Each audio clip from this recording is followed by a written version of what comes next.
sur la recette spéciale sommeil.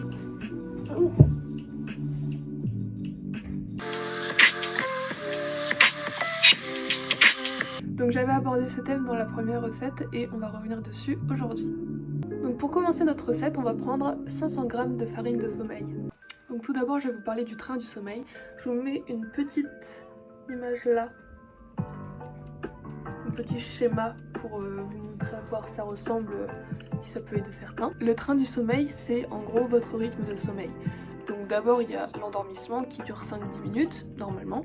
Après pendant 1h10, 1h40 c'est le sommeil normal.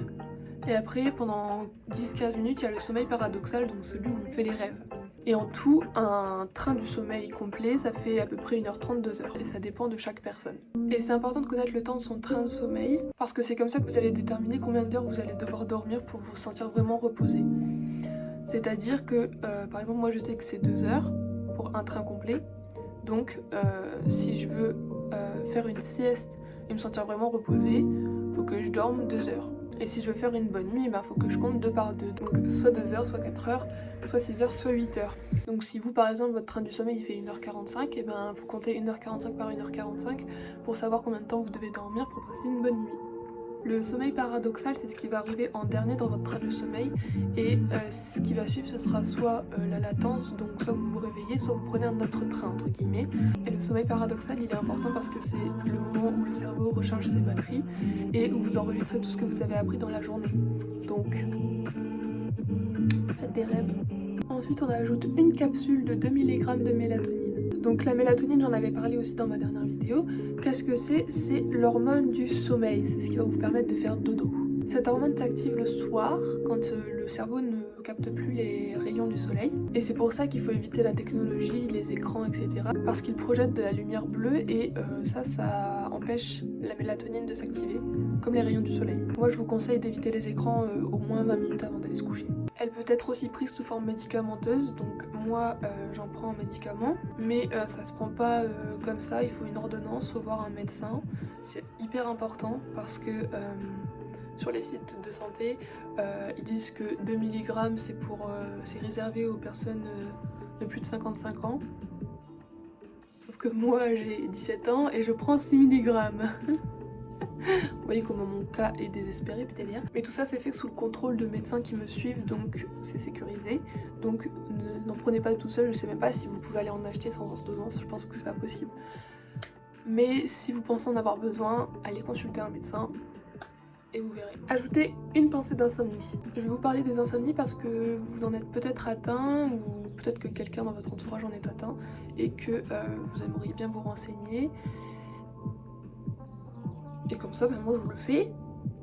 Il existe différents types d'insomnie dont je vais vous parler. Donc l'insomnie aiguë, elle est causée par des événements difficiles ou stressants, comme le deuil, la perte d'un emploi ou une détresse quelle qu'elle soit. En général, elle dure quelques jours et elle met un peu moins de 3 mois à disparaître. Et elle s'arrête quand vous avez réussi à vaincre votre traumatisme ou à régler les facteurs de cause de vos insomnies. Et si vous êtes une personne vulnérable et que l'insomnie persiste, ça peut vite devenir chronique, donc faut consulter et faire attention. Ce qui nous amène à notre deuxième type d'insomnie, l'insomnie psychophysiologique ou chronique. Ça peut venir du fait qu'on souffre tellement de mal dormir qu'on commence à avoir une peur d'aller se coucher et de ne pas réussir à s'endormir. C'est à ce moment-là que des angoisses vont commencer à apparaître en relation avec votre sommeil ou votre coucher. Et dans ce cas d'insomnie, c'est souvent prouvé que dormir autre part que chez soi, ça aide à mieux dormir. J'ai pu le voir avec des gens avec qui j'ai été hospitalisée qui disaient qu'ils dormaient beaucoup mieux depuis qu'ils étaient hospitalisés parce que ils étaient plus chez eux et que quand ils allaient chez des amis, ils dormaient mieux que quand ils étaient chez eux. En gros, consultez vos médecins, vous aideront à trouver les bonnes solutions. Et ces traitements apportent de bons résultats, donc n'hésitez pas. Ne restez pas avec un mauvais sommeil qui va aggraver votre situation mentale. Ensuite, on a l'insomnie idiopathique, et qui est différente de psychophysiologique parce qu'elle n'est pas causée par le stress. En général, elle survient dès l'enfance, c'est comme ça qu'on la diagnostique, et on dit qu'elle est causée par une anomalie du contrôle neurologique.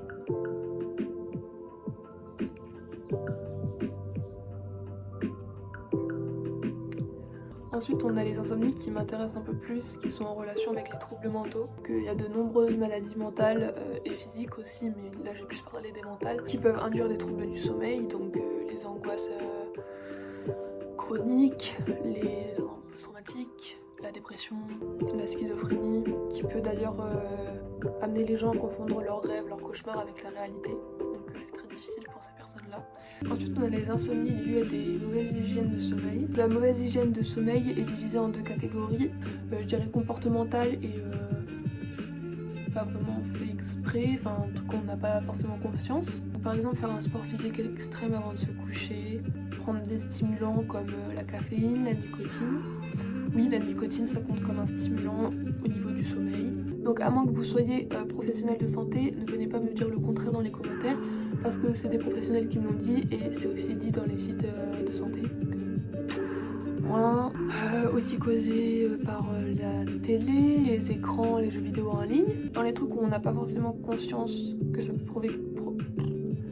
provoquer une insomnie, il y a le fait d'avoir une chambre mal aérée, une chambre trop chaude. Donc moi ce qu'on m'avait conseillé quand j'étais hospitalisée c'était entre 15 et 18 degrés, en tout cas pas au-dessus de 25 degrés. Les animaux qui vous dérangent la nuit, ça peut aussi déranger votre sommeil. Rester trop longtemps au lit, c'est pas forcément bon parce que je pense que ça induit un peu votre cerveau en erreur dans le sens où il va pas reconnaître le moment où il faut aller se coucher et le moment où vous êtes actif. Donc c'est pour ça que quand on est en dépression, c'est bien de quand même se sortir de son lit, ne serait-ce que juste pour aller prendre l'air dans son jardin. En ces moments de confinement, vous ouvrez votre fenêtre si vous en avez pas, c'est pas mon problème. Mais plus sérieusement, quand on est en dépression ou quand on a un trouble mental qui fait qu'on est hyper fatigué, qu'on a envie de rester dans son lit toute la journée, essayez de sortir de votre lit parce que après, c'est des petits trucs comme ça en fait qui vont vous amener à avoir des troubles du sommeil et c'est pas ce qu'on recherche. Et aussi, comme je l'avais dit dans ma dernière vidéo, respecter des horaires de coucher réguliers, donc c'est-à-dire ne pas se coucher à 3h, puis à 23h, puis à 4h, puis à 20h.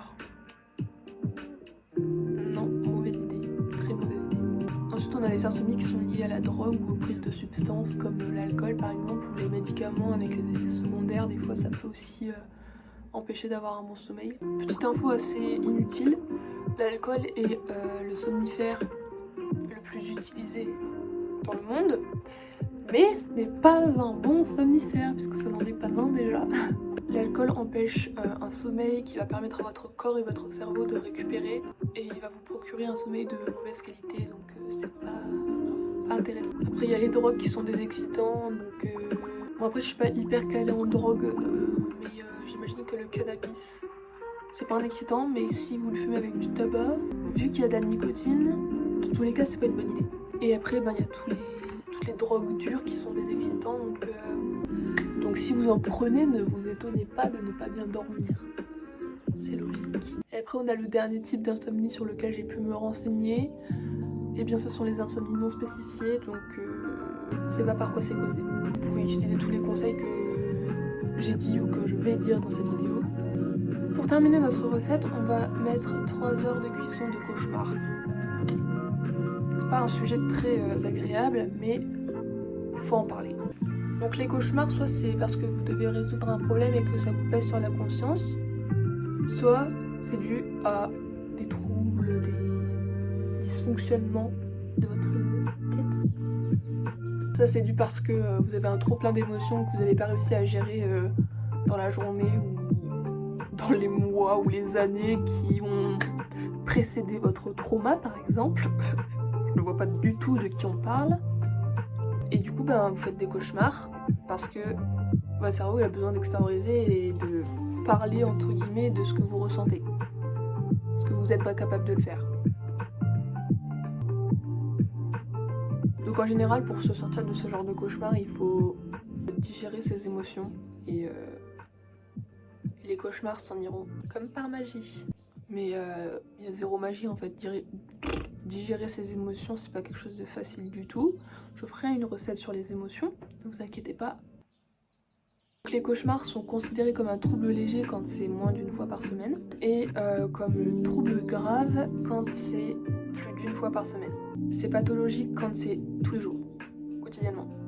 Donc si vous avez des cauchemars sous forme de troubles graves, donc plus d'une fois par semaine, allez consulter parce que ça veut dire que vous avez une fragilité émotionnelle qu'il va falloir soit apprendre à gérer, soit renforcer pour une fragilité. Et si vous avez des cauchemars sous forme pathologique, donc tous les jours, eh bien consultez, parce que c'est un symptôme de pathologie psychologique, donc de troubles mentaux quoi.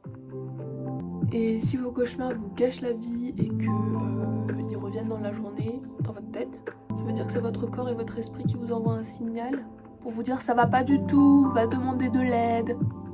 Ding dong, ding dong. Faut pas avoir de gêne ou d'hésitation dans ces cas-là, allez vraiment consulter, c'est important. Vous pouvez aller voir votre médecin ou un médecin généraliste ou un psychothérapeute. Si vous connaissez des sorcières, vous pouvez aussi leur demander parce que elles peuvent vous aider avec ça.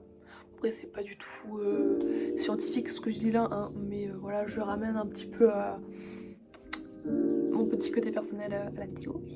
Petit côté conseil, si vous voulez réussir à vous rendormir. Ce qui est bien, c'est déjà de rationaliser son cauchemar, donc de se dire c'est pas vrai, c'est dans ta tête, tu es en sécurité dans ta chambre ou dans ta salle de bain. Si tu t'es endormi dans ta salle de bain après une crise d'angoisse, je ne parle pas du tout d'expérience.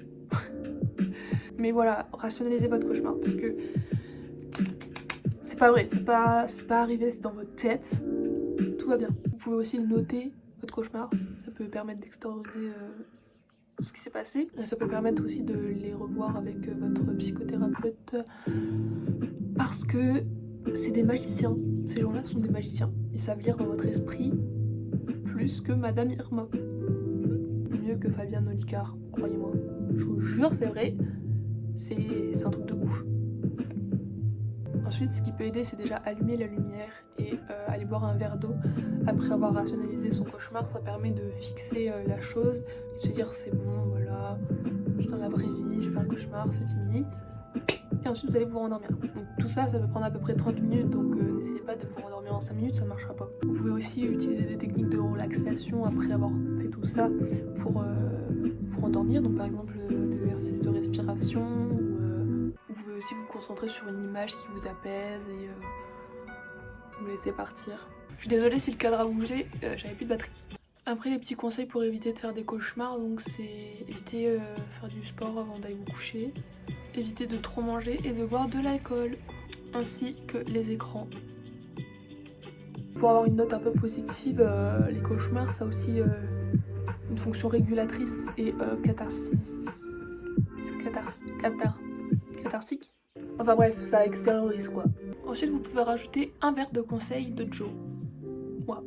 Alors moi ce que je fais personnellement, boire un verre de lait chaud pour mieux dormir, m'entraîner à faire des rêves lucides pour contrôler mes rêves et mes cauchemars, écouter de la musique, ça m'aide à m'endormir, et pour m'aider à m'endormir aussi, je me raconte des histoires dans ma tête, j'essaye de faire des histoires où je me sens grave bien, des petits films qui pourraient d'ailleurs être dignes des Oscars. Imaginez-vous dans un contexte avec des gens que vous aimez, où vous êtes à l'aise, où c'est agréable. Imaginez-vous sur une plage de sable fin blanc avec l'amour de votre vie, ou votre chien, ou une pizza, j'en sais rien. Et voilà, ça fait le job. La recette est terminée, je peux enlever mon tablier et je vous souhaite de bonnes nuits, des beaux rêves. Et n'hésitez pas à me dire si vous avez des sujets de recettes que vous voudriez que j'aborde. Je sais pas comment on fait les sondages pour l'instant sur YouTube, mais si j'arrive à le faire, j'en mettrai un là. Sinon, je vais tout simplement vous dire, est-ce que vous préférez que je fasse la prochaine recette sur les émotions ou sur le syndrome post-traumatique. Donc n'hésite pas à laisser un like si cette vidéo t'a aidé. N'hésite pas non plus à partager la chaîne pour pouvoir aider un maximum de personnes. C'est très important pour moi parce que sans vous, je pourrais pas réussir à aider un maximum de gens. Donc je vous en supplie, partagez. Donc voilà, déjà merci beaucoup à tous pour votre soutien. Merci aux personnes qui se sont abonnées à ma chaîne, merci aux personnes qui like, merci aux personnes qui commentent. Ça me fait super plaisir et j'espère qu'on va construire quelque chose de grand et que vous allez continuer à me suivre dans cette aventure.